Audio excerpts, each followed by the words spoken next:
आज सुबह कई अखबारों में जब मैंने धनखड़ साहब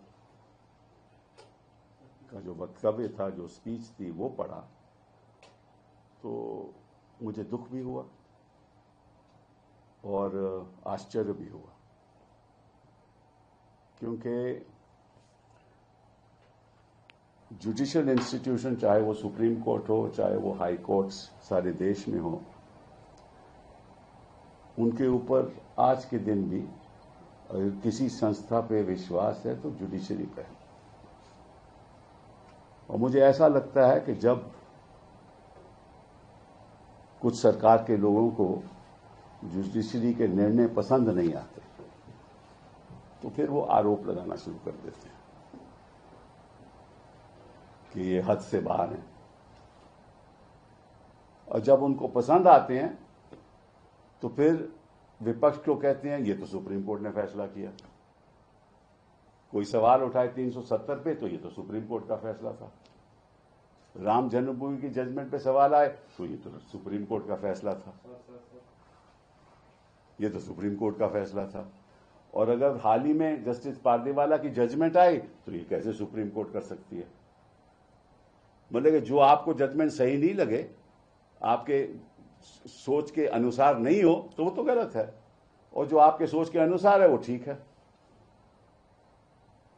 और एक कॉन्स्टिट्यूशनल फंक्शनरी को ऐसी बात कहनी मैं समझता हूं उचित नहीं है। मैं उनका बड़ा आदर करता हूं, लेकिन आपने कह दिया कि article 142 is nuclear fissile material, nuclear missile. ये कैसे कह सकते हैं आप?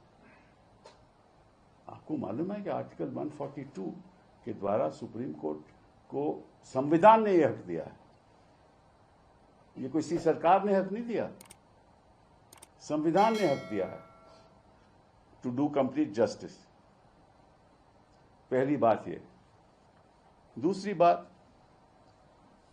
और ये मैं देश की जनता को बताना चाहता हूं कि president of India is a titular head.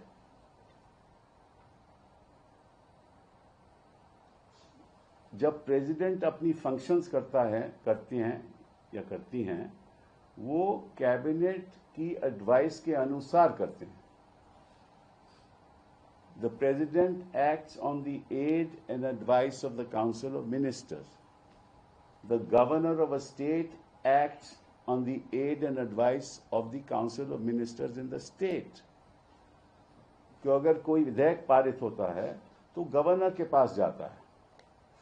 Governor, संविधान ने हक दिया है, गवर्नर कमेंट्स करके वापस भेज सकता है विधेयक को, और फिर अगर दोबारा पास कर दे लेजिस्लेचर, असेंबली पास कर दे, तो गवर्नर को साइन करना पड़ता है। ये संविधान कहती है।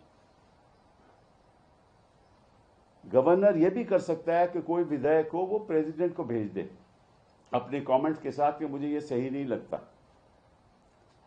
और प्रेसिडेंट अपने व्यक्तिगत अनुसार कुछ नहीं करती। President acts on the aid and advice of the council of ministers. वो बात सरकार, केंद्र सरकार पे जाती है, केंद्र सरकार के काउंसिल ऑफ मिनिस्टर्स पे जाती है। वो एडवाइस करते हैं प्रेसिडेंट को कि क्या करना है। ये प्रेसिडेंट का व्यक्तिगत हक नहीं है। ये धनखड़ जी को मालूम होना चाहिए। उन्होंने कहा कि आप प्रेसिडेंट की पावर को कैसे कंट्रोल कर सकते हो? भाई कौन कर रहा है प्रेसिडेंट की पावर को कंट्रोल? मैं उदाहरण के तौर से आपको बताना चाहता हूं कि गवर्नर के पास विधेयक जाए और वो 2 साल वहां पड़ा रहे, वो अहम विधेयक हो कि जिसकी जनता के प्रति कई चीजें करनी हो, तो गवर्नर क्या बैठ सकता है? 2 साल बैठ सकता है उस मामले में, और कोर्ट को कोई अधिकार नहीं है कुछ करने का। This is in fact an intrusion on the supremacy of the legislature. ये तो उल्टी बात है।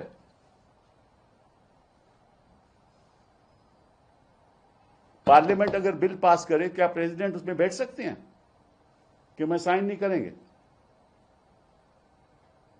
और अगर साइन नहीं करें तो किसी को अधिकार है कि नहीं कि भैया ये ऐसा अहम बिल है, कोई टेररिज्म पे बिल पास हो या किसी और चीज पे बिल पास हो, प्रेसिडेंट ये तो नहीं कह सकता मैं साइन नहीं करते। हाँ, कमेंट्स लेके वापस भेज सकते हैं, दोबारा पास हो, president has to sign. That ये तो संविधान की परंपरा है, ये अदालतों ने डिसाइड कर लिया है ऑलरेडी। तो मुझे इस बात का आश्चर्य है कि कभी तो बेगवाल जी जाकर कहते हैं कि हद में रहना चाहिए, कभी रिज्जू जी केरला में कहते हैं कि ये क्या हो रहा है, अगर हम भी करने लगे तो, और धनखड़ जी कहते हैं कि ये तो देखिए पुराने टाइम जब 8 जज थे सुप्रीम कोर्ट में तो 5 जज फैसला करते थे, मेजॉरिटी थी। अब तो इतने जज हैं, 2 ही जज से फैसला करें। भाई 2 ही जज फैसला करेंगे ना, सुप्रीम कोर्ट तो बेंचेस पे बैठेगा, या 3 जज या 2 जज या 5 जज या 7 जज या 9 जज या 11 जज, और एक बार 13 भी बैठे थे। तो सुप्रीम कोर्ट तो ऐसे ही फैसला करती है ना, 2 जज फैसला करें सारे देश को मानना पड़ता है, 3 करें सारे देश को मानना पड़ता है। सुप्रीम कोर्ट होती है। आपको याद है जब इंदिरा जी के इलेक्शन का फैसला आया और उनको अनसीट किया गया, तो सुप्रीम कोर्ट के मामला आया कि स्टे क्या देना चाहिए, किस जज का फैसला था? एक जज का, जस्टिस कृष्णा अय्यर, याद है आपको? तब धनखड़ जी सब ठीक था, क्योंकि अब 2 जज का फैसला है वो गलत है, क्योंकि सरकार के पक्ष में नहीं है। बट कृष्णा अय्यर का फैसला बिल्कुल ठीक था, वो तो एक जज थे। तो ये किस किस्म की बातें हो रही हैं पब्लिक डोमेन में? मुझे तो, मैं सोच भी नहीं सकता। आपको मालूम है और सब देश को मालूम है कि जो हमारी लोकसभा है, जो स्पीकर की चेयर होती है वो बीच में होती है। एक तरफ ट्रेजरी बेंचेस, दूसरी तरफ विपक्ष, और उनको कहते हैं speaker of the house, not speaker of one party, speaker of the house. और वो वोट भी नहीं करते किसी बिल पे। वोट तभी होती है जब टाई हो, उस सिचुएशन में the speaker can, but he may vote any on any side. यही मामला चेयर अपर हाउस का है। You are equidistance between the opposition and the ruling party, and everything that you say must be equidistant from that. No chairman, no speaker can be the spokesperson of a party. ये तो नहीं हो सकता ना। मैं ये नहीं कहता कि ये हैं, but no speaker in principle can be the spokesperson of any party. और अगर ऐसा लगता है तो फिर वो चेयर की गरिमा कम हो जाती है। हम तो चाहते हैं कि निष्पक्ष तरीके से काम हो। अभी धनखड़ जी कहते हैं देखिए इतने डिसरप्शन होता है पार्लियामेंट में। वो मुझे याद है सुषमा स्वराज जी जब और अरुण जेटली जी जब डिसरप्शन करते थे तब तो किसी को तकलीफ नहीं थी। तब तो जेटली साहब कहते हैं this is part of parliamentary practice. ये तो मतलब कि देखिए ऐसा है, जब आपके प्रेसिडेंट जी स्पीच पढ़ती हैं पार्लियामेंट में शुरुआत के सेशन में, तो स्पीच कौन लिखता है? प्रेसिडेंट लिखता है या लिखती हैं? स्पीच तो कैबिनेट लिखती है ना, काउंसिल ऑफ मिनिस्टर्स पास करते हैं ना। जो भी वक्तव्य देना हो एज अ गवर्नमेंट, हर चीज पे साइन प्रेसिडेंट का होता है, लेकिन फैसला काउंसिल ऑफ मिनिस्टर्स का होता है। ये हमारा सिस्टम ऑफ गवर्नेंस है। अगर आपको कोई तकलीफ भी है किसी फैसले से तो उसको रिव्यू कीजिए। उसकी रिव्यू एक तरीका है ना, रिव्यू डालिए। अगर रिव्यू ठीक नहीं होता तो आगे भी हो सकता है। और अगर आपको लगता है कि इसमें बड़े कोई प्रॉब्लम्स आ जाएंगी तो आर्टिकल 143 के अंतर्गत आप एडवाइजरी ओपिनियन ले लीजिए सुप्रीम कोर्ट से। एडवाइजरी ओपिनियन ले लीजिए सुप्रीम कोर्ट से, ये भी आपको रास्ता है। और अगर इनके पास तो बड़े बड़े वकील, ऐसे काबिल वकील हैं जो हम बता देंगे इनको क्या करना क्या नहीं चाहिए। लेकिन एक ऐसा वक्तव्य देना कि अब article 142 is nuclear missile. What was a nuclear missile was नोटबंदी, not 142. कि आपने सारी समस्या खत्म कर दी लोगों की आर्थिक समस्या में। गरीब लोग के पास पैसा नहीं रहा कि तब तो कोई तकलीफ नहीं किसी को हुई। और साथ में आपने और कुछ बड़ा कुछ कह दिया। आपने अपनी स्पीच में 1982 की बात की, 84 की बात की। आपने अपनी स्पीच में 1984 की बात की, 2002 की तो नहीं की। आपने इमरजेंसी की बात की, जो कॉन्स्टिट्यूशनली डिक्लेयर्ड इमरजेंसी जिसकी एडीएम जबलपुर ने जिसको अपहोल्ड किया। आपने अनडिक्लेयर्ड इमरजेंसी की तो बात ही नहीं की। ये भी तो इमरजेंसी चल रही है ना। आपने जिस तरह से संस्थाओं का कब्जा हो रहा है उसकी बात नहीं की। जिस तरह से एक पब्लिक मतलब के बेचारे जो जज हैं वो तो बोल नहीं सकते ना, वो कैसे जवाब दें? वो भी जवाब नहीं दे सकते।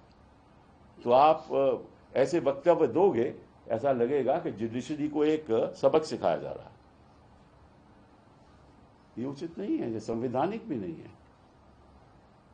फिर आपने एक और अजीब सी बात की। आपने कहा कि जो 14-15 मार्च को किसी जज के घर पे कुछ हुआ तो उसके पास हमें सुप्रीम कोर्ट में से ऐसी खबर मिली है, यह आपने कहा। Reliable sources from supreme court के बताया गया। उसका एफआईआर क्यों नहीं हो रहा?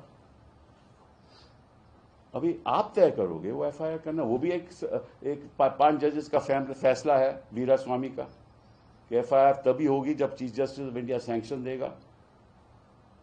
तो उस फैसले को नहीं आप मानते?